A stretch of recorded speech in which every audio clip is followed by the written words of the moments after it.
말씀 보겠습니다. 오늘 하나님 주시는 말씀은 갈라디아서 2장 11절에서 21절 말씀입니다. 갈라디아서 2장 11절에서 21절 말씀입니다. 제가 말씀을 봉독하겠습니다. 그런데 게바가 안디옥에 왔을 때 잘못한 일이 있어서 나는 얼굴을 마주보고 그를 나무랐습니다.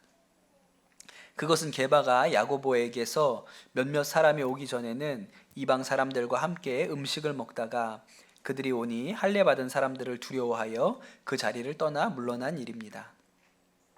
나머지 유대 사람들도 그와 함께 위선을 하였고 마침내는 바나바까지도 그들의 위선에 끌려갔습니다.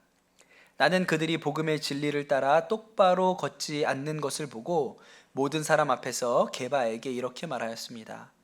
당신은 유대 사람인데도 유대 사람처럼 살지 않고 이방 사람처럼 살면서 어찌하여 이방 사람더러 유대 사람이 되라고 강요합니까? 우리는 본디 유대 사람이요 이방인 출신의 죄인이 아닙니다. 그러나 사람이 율법을 행하는 행위로 의롭게 되는 것이 아니라 예수 그리스도를 믿는 믿음으로 의롭게 되는 것임을 알고 우리도 그리스도 예수를 믿은 것입니다.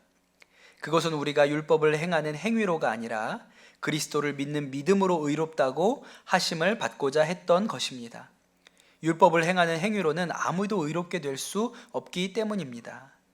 우리가 그리스도 안에서 의롭다 하심을 받으려고 하다가 우리가 죄인으로 드러난다면 그리스도는 우리로 하여금 죄를 짓게 하시는 분이라는 말입니까? 그럴 수 없습니다. 내가 헐어버린 것을 다시 세우면 나는 나 스스로 범법자로 만드는 것입니다.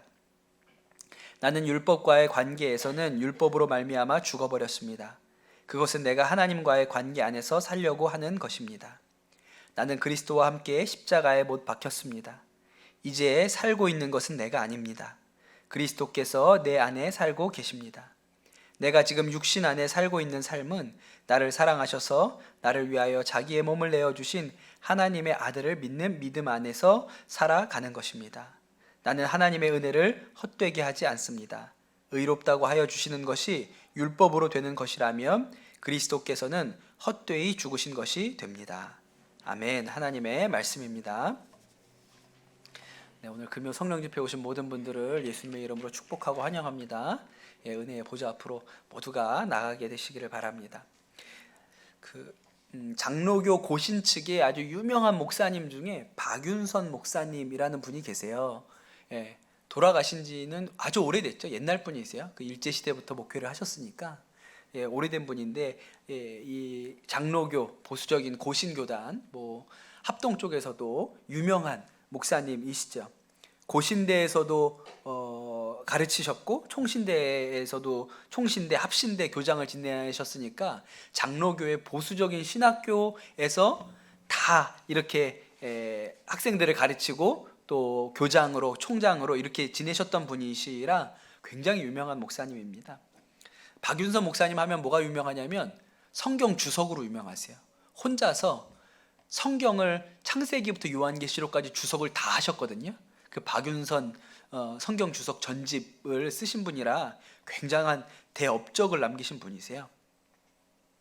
그런데 그 따님이 그 아버지에 대해서 쓴 책이 몇 년 전에 나왔습니다. 벌써 그것도 꽤 됐는데 그 책에는 우리가 모르는 이 박윤선 목사님의 모습, 가정에서의 그의 모습이 어떠했는지를 아주 이렇게 솔직하게 다루셨어요.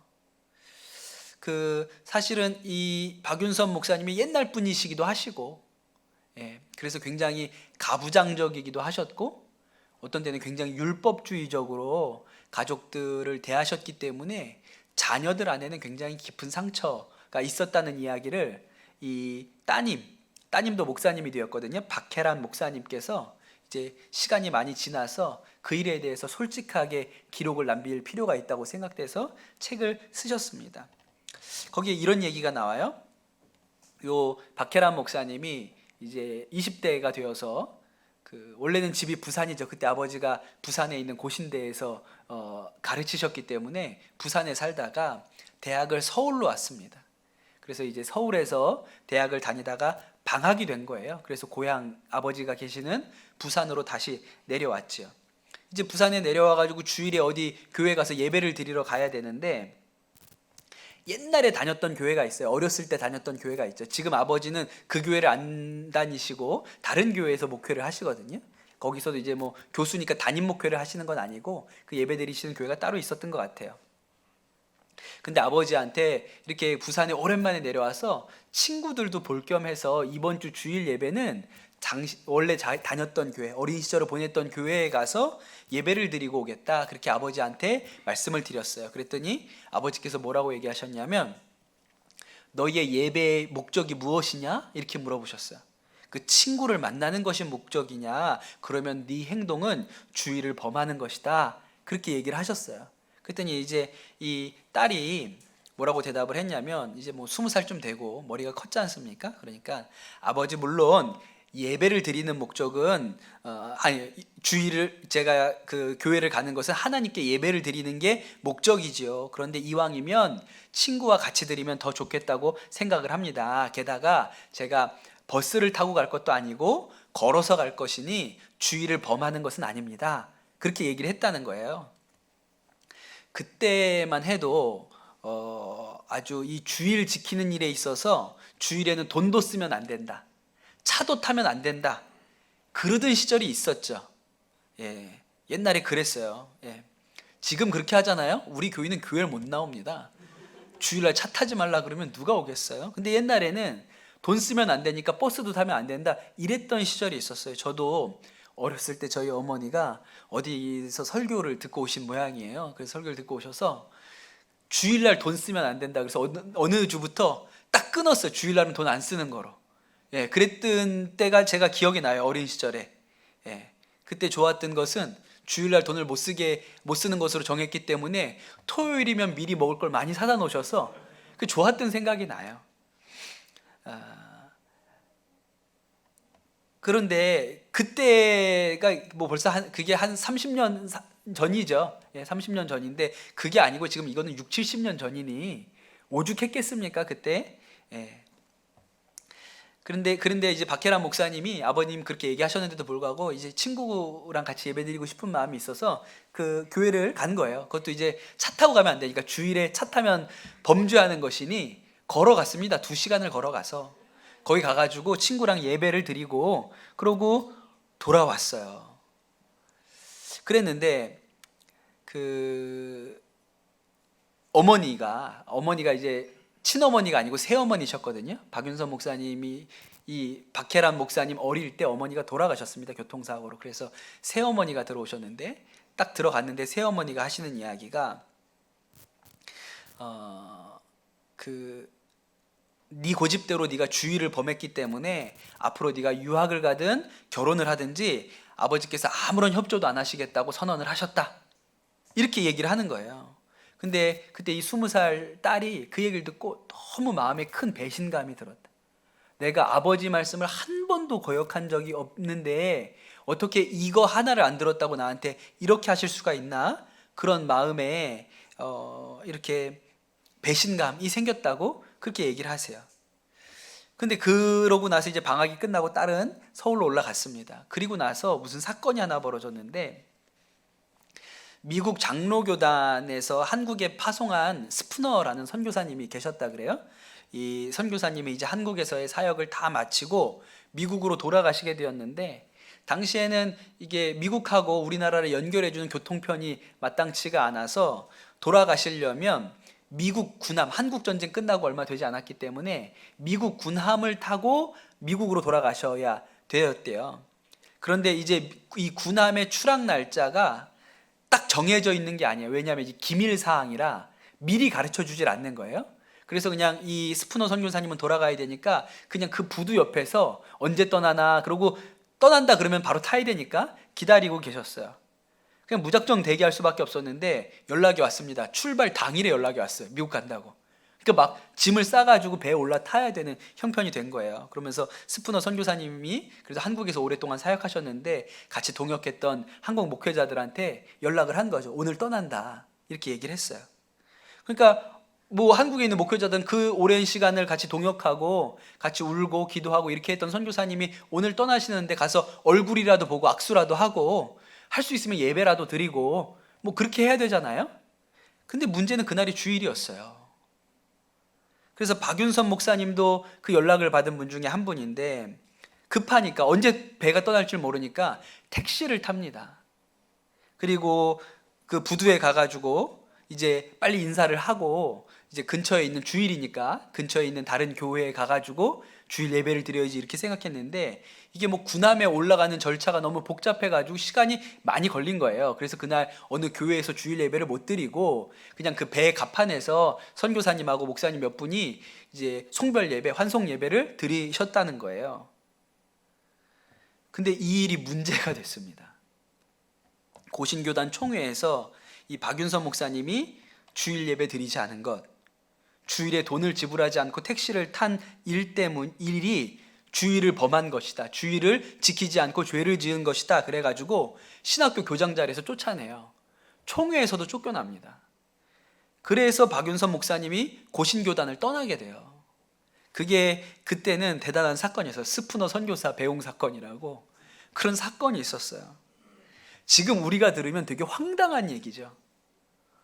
아니, 그런 일 가지고 목사를 그 학교에서 교수를 쫓아내고, 또 그런 일을 가지고 총회에서, 우리로 치면 감리교단에서 내보낸 거예요. 그러니까 우리가 생각할 때는 야, 어떻게 그럴 수가 있나, 이런 생각이 들지 않습니까? 그런데 오늘 우리가 읽는 갈라디아서의 주제도 그래요. 갈라디아서의 주제가 뭐냐면, 이방인으로서 그리스도인이 된 사람들이 할례를 받아야 되냐, 그 문제잖아요. 바울은 절대로 받을 필요가 없다, 안 받아도 된다, 이렇게 생각을 했던 것이죠. 그런데 우리가 이 말씀을 갈라디아서를 통해서 계속 이 얘기를 반복하는데, 사실 마음에 드는 생각은 그게 우리랑 무슨 상관이 있어. 우리가 할례를 받는 것도 아닌데, 지금 우리가 누가 우리한테 할례 받으라고 강요하는 것도 아닌데, 그 할례가 지금 우리랑 무슨 상관이 있어, 이런 생각이 드는 것이죠. 그런데 오늘 말씀을 보면 이 할례 문제가 왜 우리에게 결정적인 문제인지에 대해서 설명하는 부분이 있어요.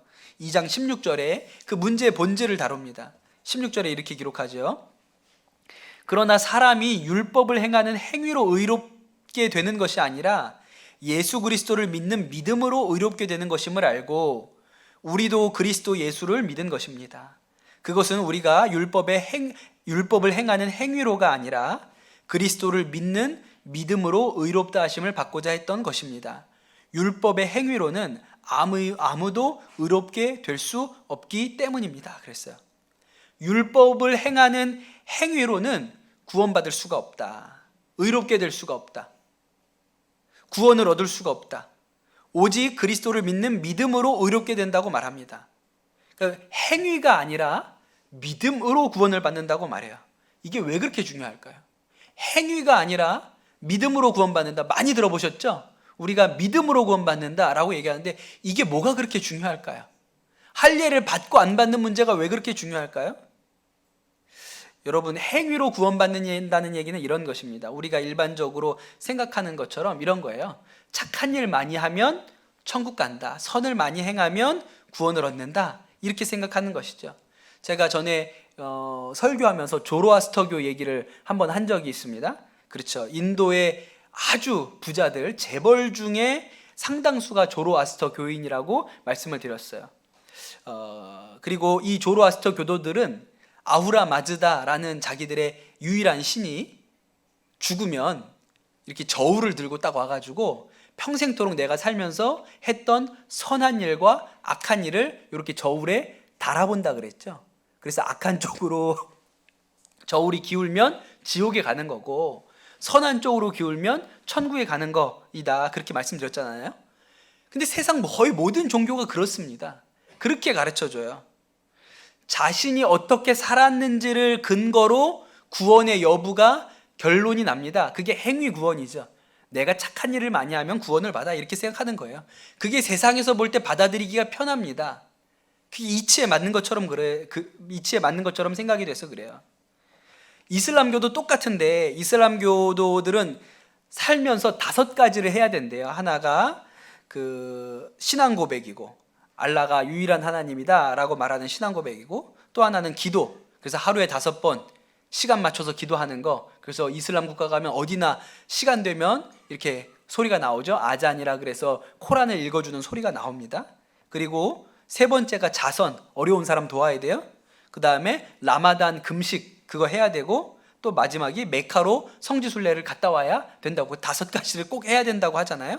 그래야 구원을 얻습니다. 그런데 이 5가지를 꼭 해야 구원을 얻는데, 이 5가지를 안 하고도 천국 가는 방법이 있어요. 뭐죠? 지하드에서 순교하는 거예요. 알라를 위한 전쟁에 나가서 순교하면 바로 천국 간다. 그래서 이슬람교에서 자살 폭탄 테러라는 게 가능해져요. 이란과 이라크가 1980년대에 전쟁을 했습니다. 8년인가 꽤 오랜 시간 전쟁을 했어요. 아주 길고 잔인한 전쟁이었는데, 이란이 이제 이슬람 혁명, 호메이니가 이슬람 혁명을 하고 이란이 이제 재정일치 사회, 종교 지도자가 나라를 다스리는 그런 국가가 됐습니다. 그리고 나서 이 일 때문에 그걸 빌미로 잡아서 이제 이라크가 이란을 쳐들어가면서 전쟁이 일어난 건데요. 이란이 군인이 부족했어요. 전쟁에 밀리니까 군인을 보충하기 위해서 뭘 했냐면 10대 소년들을 전쟁에 동원했습니다. 그래서 10대 소년들을 징집을 해가지고 그들에게 군사 훈련을 시키는 것과 함께 뭘 했냐면 밤마다 부흥회를 했어요. 이슬람식 부흥회를.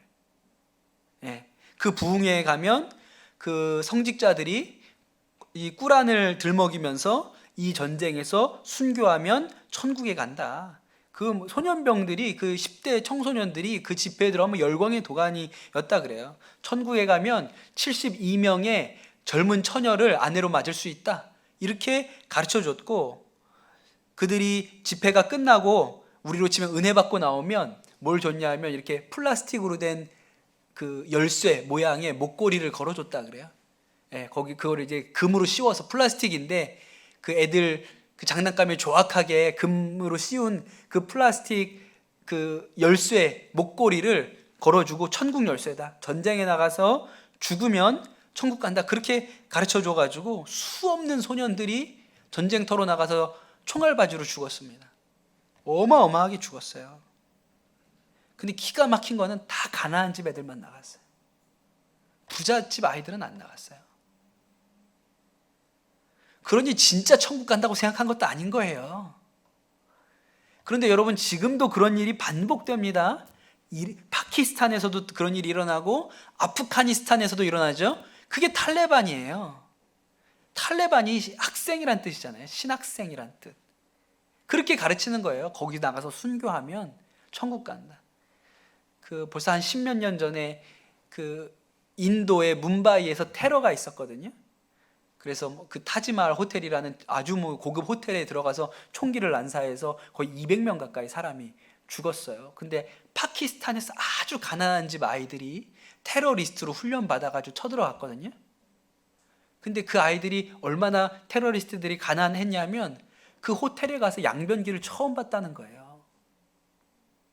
그 가난한 아이들을 모아서 이슬람 율법을 가르쳐서 그 가짜 목걸이, 천국 열쇠라고 하는 가짜 목걸이를 가지고 목숨을 버리게, 사람을 죽이고 목숨을 버리게 만드는 것이죠.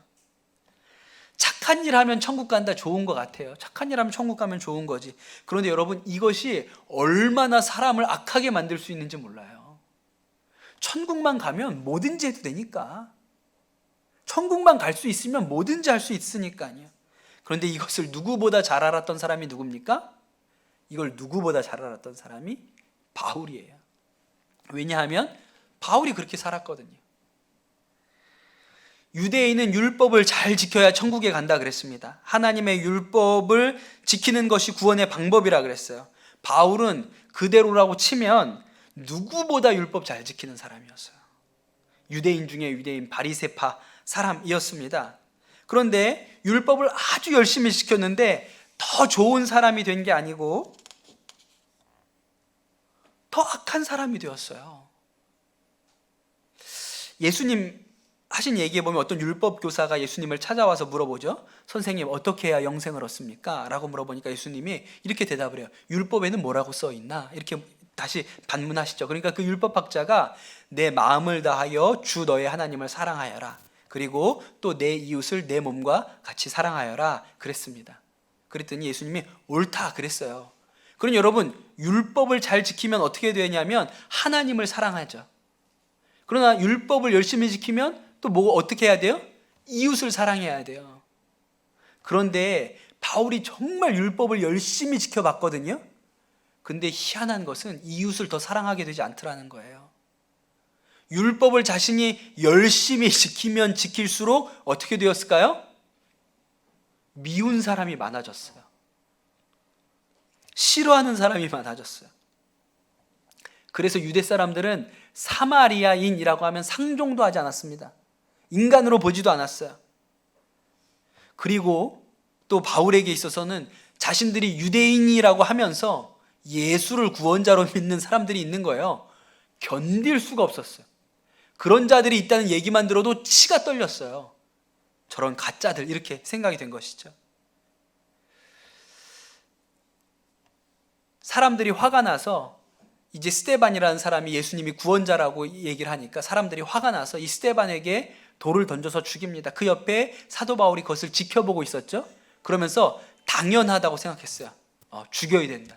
저런 자는 돌로 쳐서 죽여야 되지, 이렇게 생각을 했어요. 그러니 자신이 가지고 있는 하나님에 대한 그 사랑, 그 충성을 가지고 믿는 사람들 죽이러 다닌 거예요. 잡으러. 그러다가 예수님을 만난 것이죠.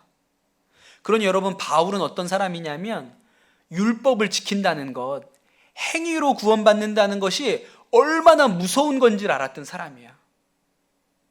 그래서 바울은 율법으로 구원받을 수 없다. 절대로 받을 수 없다.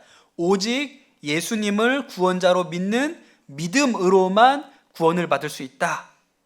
그렇게 이야기를 한 것이죠. 그러니 여러분, 행위로 구원받는 것과 믿음으로 구원받는 것은요, 완전히 뿌리가 다른 거예요. 출발점 자체가 다른 것이죠. 제가 요새 그 선한목자교회로부터 이렇게 들려오는 소문 중에 재밌는 얘기를 들은 게 있는데, 유기성 목사님이 내년에 은퇴하시잖아요. 그래서 그 유기성 목사님 은퇴하시기 전에 유기성 목사님한테 그 주례를 받아야 된다고 생각해서 결혼을 서두른다. 은퇴하시기 전에, 이미 벌써 끝났겠죠. 벌써 다 차 있을 거예요. 그러니까 이제 그래도 이제 은퇴하신다는 얘기를 들었기 때문에 은퇴하시기 전에 유기성 목사님으로부터 주례를 받기 위해서 빨리 결혼을 해야겠다. 이런 얘기들을 하는 걸 제가 얼핏 들었어요. 제가 그 심정을 충분히 이해하고도 남습니다. 예, 좋은 목사님, 유명한 목사님께 이 결혼식 주례를 받으면 얼마나 좋습니까? 그죠? 저한테 받는 것보다야 유기성 목사님한테 결혼 주례를 받는 게 훨씬 더 좋겠죠. 그런데 이제 우리가 이런 이야기를 듣고 한번 생각해 볼 필요가 있는 거예요. 여러분, 유기성 목사님에게 주례 받고 결혼하면 저절로 잘 살게 된답니까? 예, 그 가정은 부부싸움도 안 하고 행복하게 잘 살게 되나요?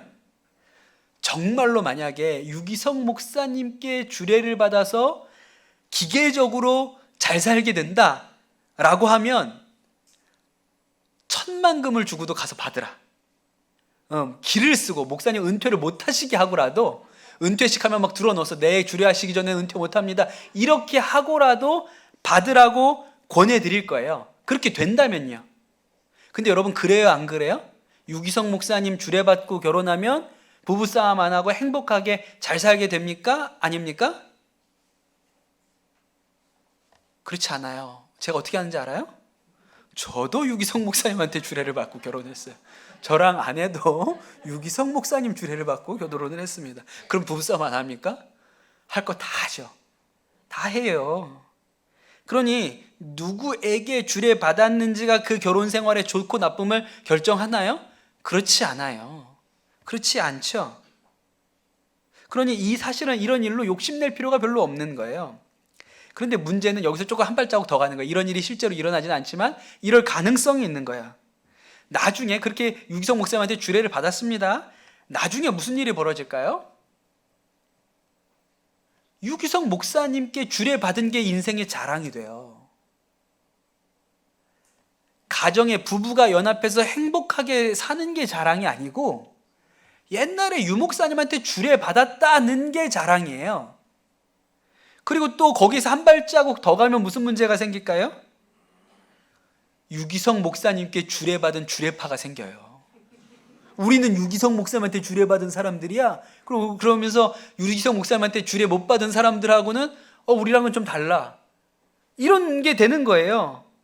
자기들끼리만 모이고. 근데 여러분, 결혼 생활이 그거랑 무슨 상관이 있습니까? 매일 부부싸움 하면서 유기성 목사님한테 주례받은 거는 때마다 얘기 나올 때마다 자랑해요? 그 얘기를 유기성 목사님 들으시면 좋겠습니다. 그죠? 아니, 뭐가 좋은 거예요? 좋을 게 없는 거죠. 답답한 노릇인 것이죠. 이게 율법이 빠지는 오류예요. 율법이 빠지는 오류. 할례를 받으면 사람이 기계적으로 선해집니까? 할례를 받으면 그냥 착해져요, 갑자기 사람이. 그러면 할례를 받아도 되죠. 할례를 받으면 마음이 바뀌어요? 그러면 할례를 받으라고 권하겠어요. 돈을 내고로도 할례를 받으라. 그런 게 아닌 거죠. 그런데 참 이상하게도 할례를 받았기 때문에 내가 옳은 사람이라고 생각해요. 그리고 반대로 할례 받지 않은 사람들은 악한 사람이라고 생각해요. 이상해지는 거예요. 이 할례를 받았다는 이유 때문에 아주 사람이 이상해져 버리는 거예요. 사람이 착해지는 게 아니라 더 이상해져 버리는 것이죠. 그래서 율법의 행위로 구원받는다고 말하는 사람들, 할례를 받아야 구원받는다고 말하는 사람들은 기본적으로는 자신이 옳다는 것을 전제로 해요. 내가 옳아. 할례를 받았기 때문에 내가 옳아. 율법을 지키고 있기 때문에 내가 옳은 사람이야 라는 전제를 깔고 있는 거예요. 근데 여러분, 우리가 그런 일이 많습니다. 신앙생활 하면. 새벽 기도를 해요. 처음에는 새벽 기도 때 하나님께서 주시는 은혜 때문에 충만했어요. 은혜를 많이 받아서 새벽 기도 나오는 게 좋아서 즐거워서 행복해서 나왔습니다. 그러다가 이 새벽 기도 나오는 게 은혜가 떨어지고 이게 율법이 되잖아요. 그럼 뭐가 보이기 시작할까요? 그때부터는 안 나오는 사람들이 보이기 시작해요. 제가 선한목자교회 부목사 할 때 좀 부끄러운 얘기지만 거기 목사님들이 많다 보니까 목사님들이 새벽 기도를 못 나오는 일들이 많이 있어요. 저도 많이 빠졌죠. 예. 그런데 그렇게 목사님들이 새벽 기도에 빠지잖아요. 그러면 투서가 올라와요. 유기성 목사님한테 투서가 올라옵니다. 목사님, 교회가 영적으로 아주 심각한 위기에 있는 것 같습니다. 요새 보니까 새벽 기도에 부목사님들이 잘 나오지 않습니다. 우리가 영적인 경각심을 가지고 일에 대해서 대처해야겠어. 이런 투서가 올라와요. 예, 이런 게 올라와요. 그래서 또 이제 딱 어떤 분이 꽂혔어. 그러면 그 목사님 나오는지 안 나오는지만 막 이렇게 체크하고 검사하는 일이 생겨요. 그러니 새벽 기도에 나오는 것 때문에 다른 사람을 더 정죄하게 돼요. 나오지 않는 사람에 대해서 비난하는 마음이 커져요. 그러면 바울처럼 된 거예요. 내가 옳은 일을 하기 때문에 옳은 일을 하지 않는 사람에 대해서 미운 마음이 생긴 것이죠. 그 사람은 틀렸어. 잘못된 사람이야. 이렇게 생각을 하게 되는 것이죠. 사실 그러면 하나님과는 반대편으로 가는 것입니다. 그래서 바울은요, 완전히 절망을 했어요. 완전히 절망을 했어요. 자기가 다메섹 가는 도상에서 예수님을 만나고 나서 앞을 볼 수 없게 되죠. 장님이 됩니다. 그리고 나서 자신에 대해서 완전히 절망한 거예요. 내가 열정을 다해서 하나님을 사랑하면 하나님 기쁘시게 할 수 있다고 생각했어요. 하나님 기뻐하시는 뜻대로 살 수 있다고 생각했어요. 그런데 실제로 자기가 온 길을 보니까 나쁜 사람이 되어 있는 거예요. 아주 악한 사람이 되어 있는 거예요. 하나님 사랑해서 더 좋은 사람이 된 게 아니라 그 율법 지키는 일 때문에 아주 악한 사람이 되어 있는 거예요. 나에게 내가 정말 아주 뼛속까지 죄인이구나 라는 것을 깨닫게 된 것이죠. 그런데 그 순간에 예수님이 이 바울을 찾아오신 것이고 죄를 깨닫게 해주셨습니다. 그래서 바울이 이렇게 고백하는 거예요. 20절에 나는 그리스도와 함께 십자가에 못 박혔습니다. 이제 살고 있는 것은 내가 아닙니다. 그리스도께서 내 안에서 살고 계십니다. 내가 지금 육신 안에 살고 있는 삶은 나를 사랑하셔서 나를 위하여 자기 몸을 내어주신 하나님의 아들을 믿는 믿음 안에 살아가는 것입니다. 그렇게 얘기하죠. 바울이 뭐라고 얘기하냐면 자신이 예수님과 함께 십자가에 죽었다, 그렇게 얘기해요. 율법으로 신앙생활하는 사람들의 출발점은요, 나는 옳은 사람이야 에서 출발합니다. 그러니 내가 옳게 행동해서 구원에 이를 수 있다고 생각하는 거예요. 그런데 바울의 출발점은 나는 죄인이다 라는 것으로부터 출발해요. 내가 죄인이기 때문에 나는 구원의 가능성이 전혀 없다. 그러니 내가 예수님과 함께 십자가에 못 박혔다. 그래야 내가 구원받죠. 지금은 우리의 죄를 위하여 우리를 위하여 죽으신 예수님 안에서 살고 있다. 그 믿음 안에 살고 있다. 그렇게 이야기하는 것입니다. 그래서 바울에게 십자가에 죽었다는 이 말은 탄식이 아니고 슬픈 얘기가 아니고 기쁨인 거예요. 자신에 대해서 너무너무 절망했으니까요. 오늘 우리가 읽은 말씀에 보면 앞부분에 좀 독특한 이야기가 나오거든요. 바울이 안디옥 교회에서 사역을 하고 있을 때 베드로가 안디옥 교회를 방문했던 일이 있었습니다. 안디옥 교회 교인들은 여러분 알고 계신 것처럼 대부분 이방인이거든요. 그래서 그 이방인으로 이제 그리스도인이 된 그 안디옥 교회 성도들하고 베드로가 같이 모여서 같이 앉아서 식사를 하고 있었어요. 근데 저기서 누가 와가지고 헐레벌떡 뛰어오면서 하는 얘기가 저기 다른 예루살렘에서 오신 다른 그 사도들, 그 신앙의 선배들이 여기 지금 우리 교회로 오고 계신다고 누가 그 얘기를 전해주니까 베드로가 그 얘기를 듣고 벌떡 일어나가지고 마치 식사를 안 한 것처럼 괜히 나가가지고 나는 이 사람들하고 식사 안 했어 이러고 있는 거예요. 베드로만 그런 게 아니고 바나바도 그랬다고 성경이 그렇게 그 얘기를 이제 사도 바울이 갈라디아서에 하고 있는 것이죠. 그래서 바울이 따졌다는 거예요. 왜 복음대로 살지 않습니까? 왜 진리대로 살지 않습니까? 이렇게 따졌다는 거예요. 그런데 여러분, 그게 우리예요. 그게 나의 모습이죠. 베드로라고 해서 완벽한 의인입니까? 그렇지 않아요. 베드로가 대단한 사도죠. 예수님의 가장 사랑받는 수제자입니다. 베드로가 성령 체험하고 나서 3,000명, 4,000명도 회심을 했고 안질뱅이를 일으켜 세우기도 하고 그런 사람이에요. 베드로의 베드로와 요한의 그림자만 덮여도 사람들이 나을 것이다, 병에서 나을 것이다 그렇게 생각했다 그랬어요. 그러나 그 베드로에게도 여전히 연약함이 있어요. 여전히 다른 사람들한테 수군거림을 당할까봐, 손가락질 당할까봐 두려워하는 마음이 베드로에게도 있어요. 죄가 있죠. 그게 사람이에요. 그게 사람이에요. 여러분, 바울은 완벽합니까? 바울은 달라요? 베드로가 잘못을 했어요. 이거 분명히 베드로가 잘못한 거죠. 외식한 거예요. 근데 그거 꼭 편지에다 쓸 필요 있습니까? 베드로 그거 잘못됐다고 굳이 그거 편지에다 써가지고 지금까지 우리가 이걸 읽어보게 할 필요가 있냐고요.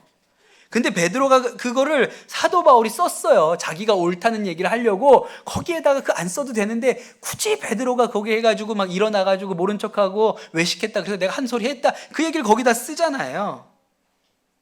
그러니 여러분, 바울도요, 갈라디아서 2장 20절에는 내가 그리스도와 함께 십자가에 못 박혔나니 그러면서 여전히 자신도 사람 앞에서 드러내 보이고 싶은 욕구가 있다고요. 이 편지 쓰고 나서 일어난 일은 더 가관이에요.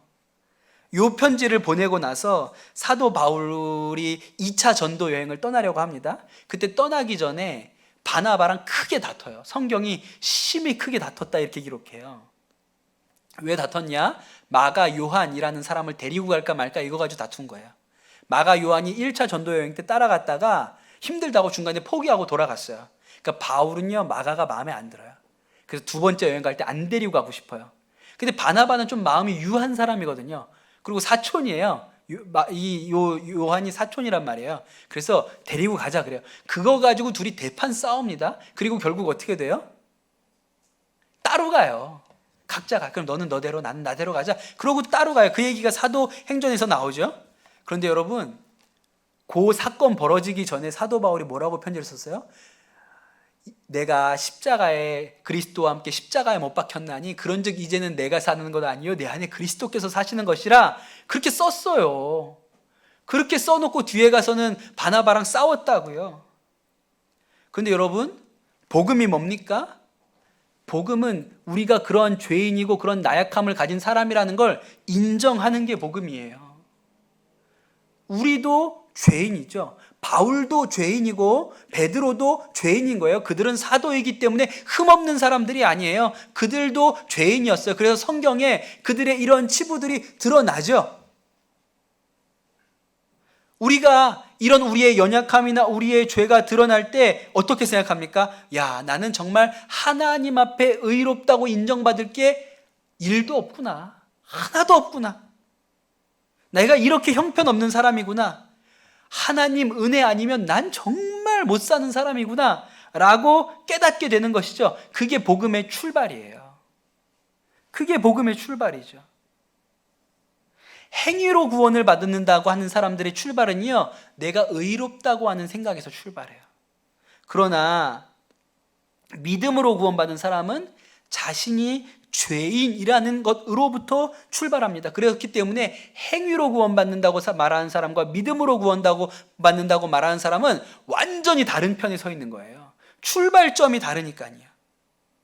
여러분, 우리가 믿는 이 기독교 신앙은 내가 죄인이라는 것을 깨닫는 것으로부터 시작합니다. 출발이 그렇습니다.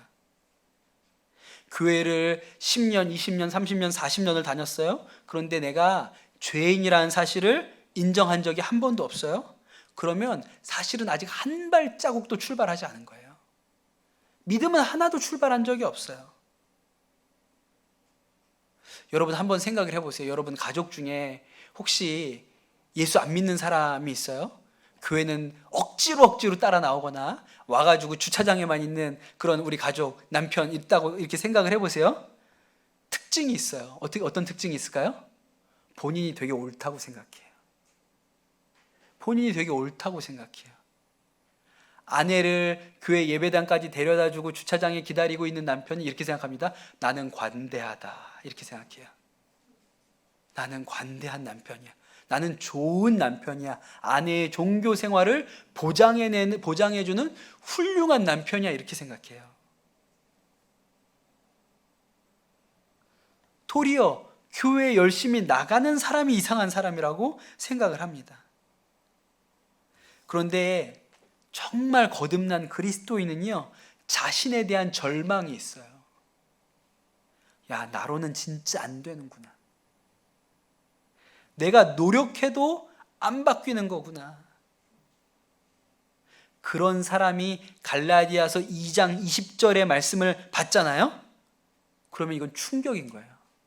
내가 그리스도와 함께 십자가에 못 박혔나니, 죄인이니까 십자가에 못 박혔다 그러면 할렐루야인 거예요. 이제는 내가 사는 것 아니요 내 안에 그리스도께서 사시는 것이라. 이 말씀은요, 우리에게 너무 큰 축복인 거예요. 왜? 내 자신에 대해서 절망이니까. 내 자신에 대해서 소망을 가지고 있는 사람은 십자가에 못 박혀 죽는다 그러면 아까워요.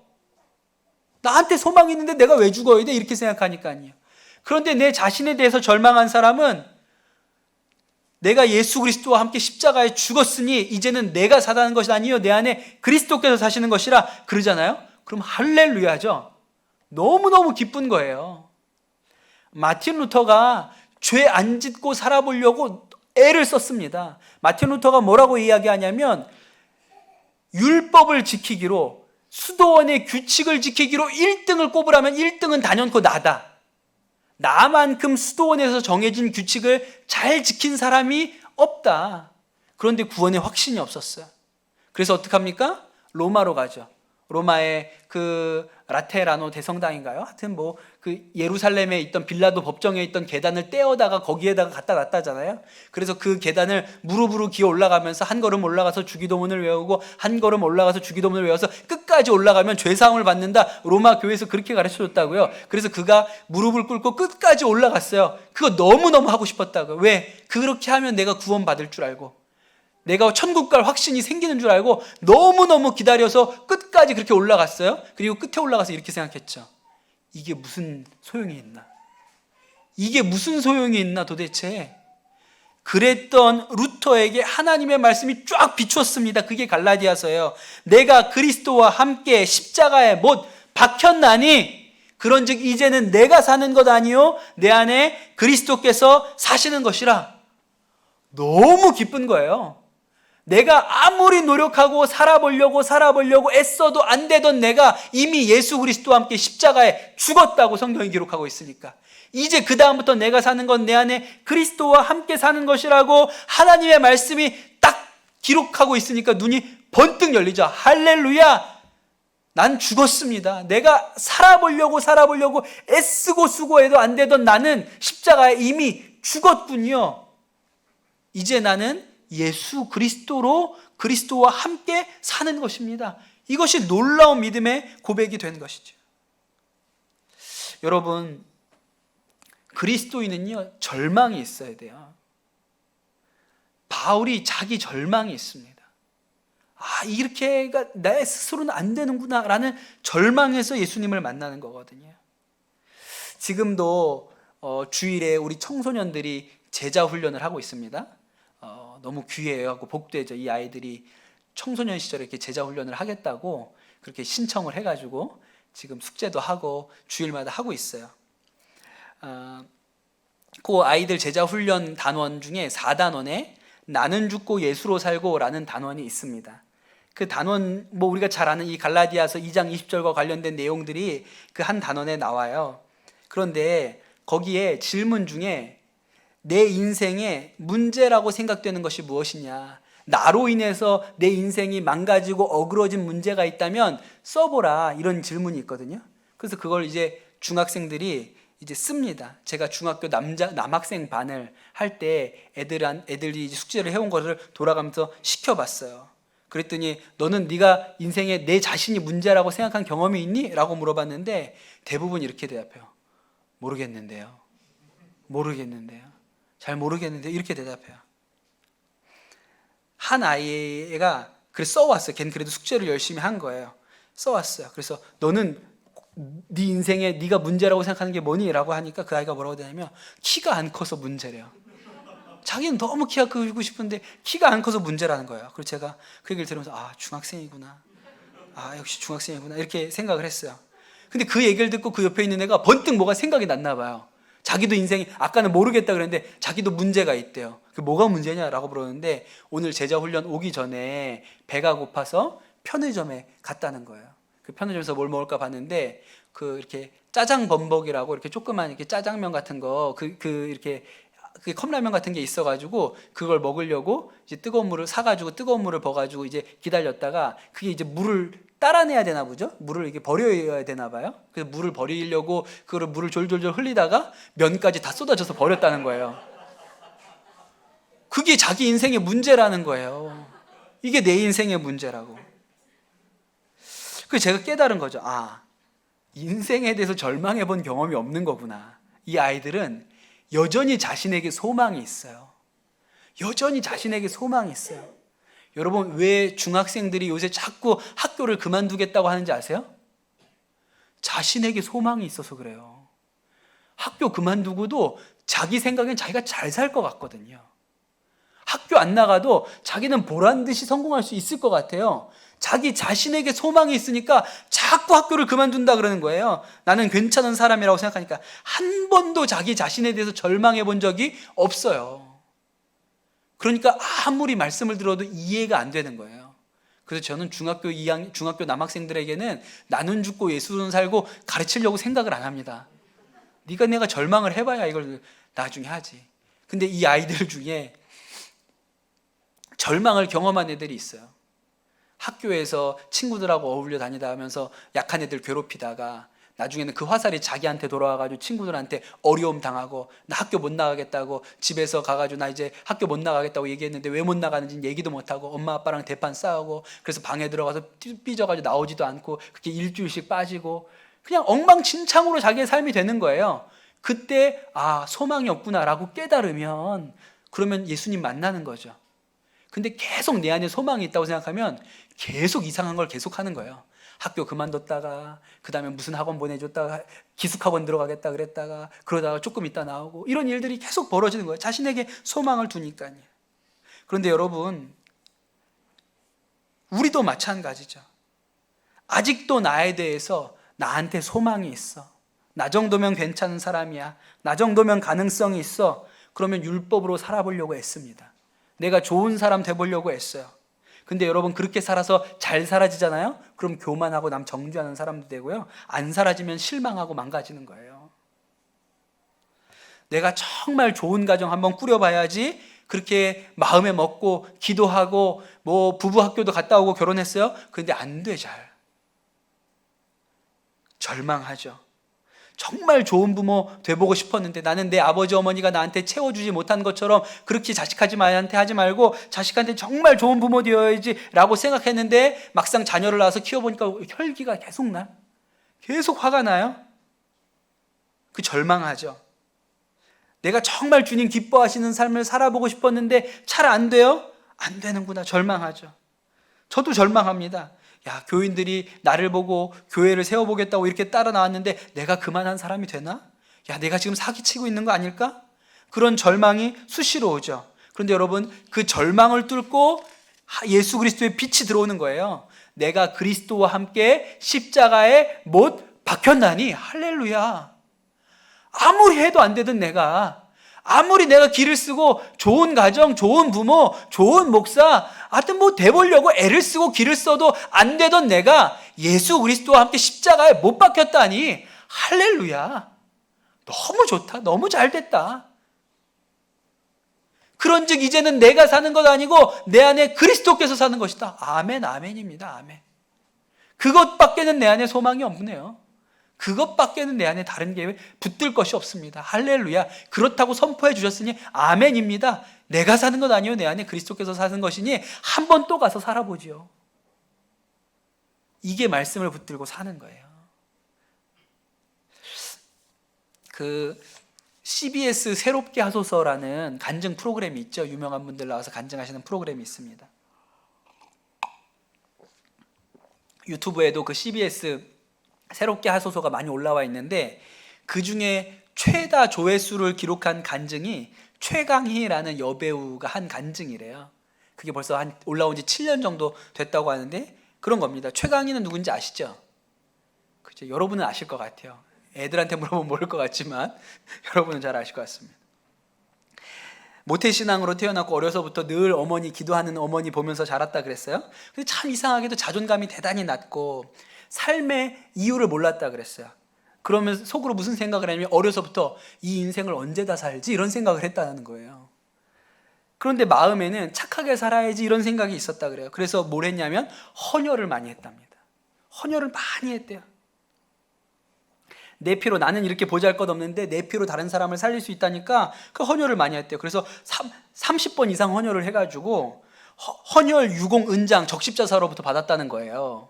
그래가지고 이렇게 상 받았다 이래가지고 자기 이제 SNS에다 이렇게 찍어서 올리면 막 밑에 댓글이 달려요. 언니 너무 정말 천사 같아요. 언니 너무 멋있어요. 어떻게 이렇게 착한 분이에요? 나중에 골수 기증도 합니다. 골수 기증 했다고 또 사진 찍어서 올리니까 야 진짜 천사네 천사. 언니 사랑해요. 너무 착해요. 막 수백 개의 댓글이 달린다는 거예요. 그런데 그걸 읽으면서 하나도 기쁘지 않았다 그랬어요. 하나도 만족이 없었어요. 더 힘들어졌어요.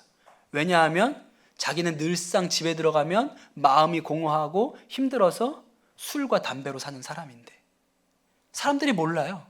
완전 꼴초고 집에서 소주 안 먹으면 잠 못 자는 사람인 거 사람들이 몰라요. 그러고선 SNS에다가 헌혈한 거 찍어 올리면 사람들이 천사라고. 세상에 이렇게 담배 잘 피는 천사가 어디 있어. 세상에 이렇게 소주 잘 먹는 천사가 어디 있어. 그러니까 자기 스스로 절망인 거예요. 그게 율법으로 사는 삶이죠. 내가 뭘 해가지고 의롭다고 인정받을 수 있다고 생각하는 거예요. 최강희 씨가 얘기하기를 그때 자신이 진짜 죄인이라고 생각한 적이 없다 그랬어요. 사람들은 다 자기를 착하다고 귀하다고 천사라고 하는데 실제로 자기가 보고 있는 자신의 삶은 엉망진창인 거예요. 그냥 예배는 맨날 나갔어요. 예배는 매일 나갔지만 아무 소리도 들어오지 않고 말씀도 기억나지 않고 그러다가 너무 힘들어서 예배 끝날 때 통성기도 시간에 딱 한마디 했다는 거예요. 하나님, 저 좀 살려주세요. 저 좀 살려주세요. 저 의지 박약인 거 아시죠? 저 담배 못 끊어요. 저 술도 못 끊어요. 하나님 제발 저 좀 살려주세요. 근데 그날부터 구원이 임했습니다. 안 해도 괜찮다는 걸 깨달았어요. 술을 안 먹어도 잘 수 있다는 걸 깨달았어요. 담배 안 펴도 괜찮다는 걸 깨달았어요. 그게 그 간증이거든요. 여러분, 이 절망의 끝에 오늘 말씀으로 따지면 최강희 씨 안에 내가 그리스도와 함께 십자가에 못 박혔나니, 이미 죽은 거구나. 이게 십자가에서 이미 죽은 거구나. 이제 내가 사는 것 아니요 내 안에 그리스도께서 사시는 것이구나. 술 안 먹어도 되겠네. 담배 안 펴도 되겠네. 이게 믿어진 거라고요. 근데 최근에 7년 만에 또 인터뷰를 했어요. 최다 조회수 보유 기록자라 그래가지고 또 인터뷰를 했어요. 근데 뭐라 그랬냐면, 다시 그러고 나서 너무 충만하고 뜨겁게 막 간증하러 다니고 그랬는데, 그러다가 어느새 다시 죄에 무너지는 일이 생겼다 그랬어요. 그런데 이번에는 오래 가지 않고 금방 일어섰다고 그랬어요. 왜 그렇죠? 내가 그리스도와 함께 십자가에 못 박혔나니? 못 박혔으니까. 이미 죽었으니까. 이미 십자가에서 예수 그리스도와 함께 해결됐으니까. 그럼 다시 일어나죠. 이제 내가 사는 것 아니요 내 안에서 그리스도께서 사시는 것이라. 그것이 마음 가운데 믿어지니까 금방 일어나게 되는 것이죠. 여러분, 이것이 믿음으로 사는 삶입니다. 그리고 나서 딱 한 가지 고백하는 게 너무 인상적이었어요. 그리고 나서 뭐가 달라졌습니까? 그랬더니 최강희 씨가 딱 한마디 했거든요. 이제 다른 사람을 정죄하지 않습니다. 그랬어요. 다른 사람 정죄하지 않습니다. 똑같은 죄인이니까. 똑같은 죄인이니까. 여러분, 오늘 예배 오신, 또 유튜브로 예배 드리시는 우리 모든 강남 전원목자교회 교우들이 이 말씀이 우리에게 능력이 되시기를 예수님의 이름으로 축복합니다. 자신에 대해서 절망을 경험해 보지 않은 사람은 이 말씀이 뭔지 이해를 못해요. 중학생들처럼.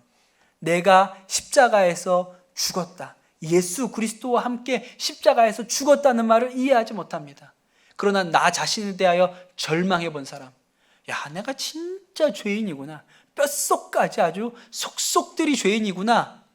야, 좋은 아빠 한번 돼보고 싶었는데, 좋은 가정 한번 만들어 보고 싶었는데 안 되는구나 라고 우리의 마음에 실망이 찾아왔을 때 이 말씀이 우리의 말씀이 되는 거예요.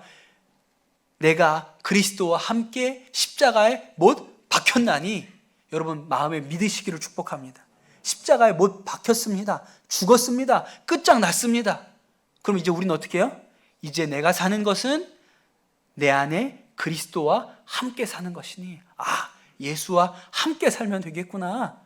나는 절망이지만 예수님께 소원이 있으니까 내 안에 오신 예수 그리스도와 함께 살면 되겠구나. 아멘. 그게 내 소망이다. 이것이 믿음으로 사는 것이죠. 우리는 율법으로 살아서 절망하는 자가 아닙니다. 우리는 믿음으로 살아서 예수 그리스도 앞으로 나아가는 자지요.